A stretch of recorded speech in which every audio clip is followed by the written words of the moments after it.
ஆண்டவரே இயேசுவே, எல்லா மாட்சிக்கும் உரிய இயேசுவே, உம்மை துதிக்கின்றேன்.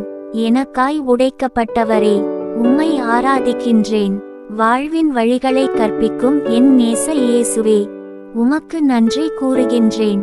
உலகம் முழுவதும் என் மீட்பை அடைவதற்கு நான் உன்னை வேற்றினத்தார்க்கு ஒளியாக ஏற்படுத்துவேன் என்று இன்றைய இறைவார்த்தை மூலமாய் நீர் தந்த அழைப்பையும் அழைப்பின் நோக்கத்தையும் மீண்டும் நினைவூட்டுகின்றீரே. இயேசுவே, நீர் தந்த வாழ்வின் வார்த்தைகளை பரிசுத்தமான உள்ளத்து வாஞ்சையுடன் பின்பற்றாத காலங்களை நினைத்து மனம் வருந்துகின்றேன். என்னை மன்னியும் அப்பா.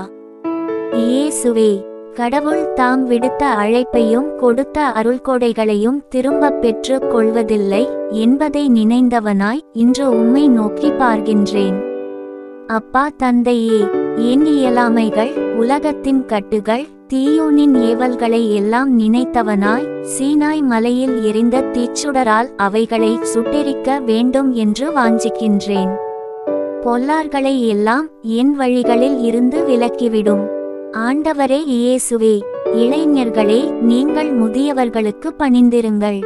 ஒருவர் மற்றவரோடு பழகும்போது எல்லோரும் மனத்தாழ்மையை ஆடையாய் அணிந்திருங்கள். ஏனெனில் செருக்குற்றோரை கடவுள் இகழ்ச்சியுடன் நோக்குவார், தாழ்நிலையில் உள்ளவர்களுக்கோ கருணை காட்டுவார் என்ற உயிருள்ள வார்த்தையை மனதில் இருத்தி நடக்கவும், அதனால் என் நாளும் தூய ஆவியால் என்னை வழிநடத்தும்.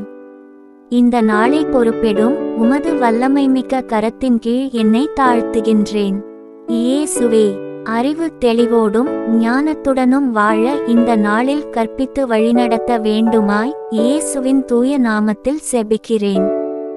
ஆமென்.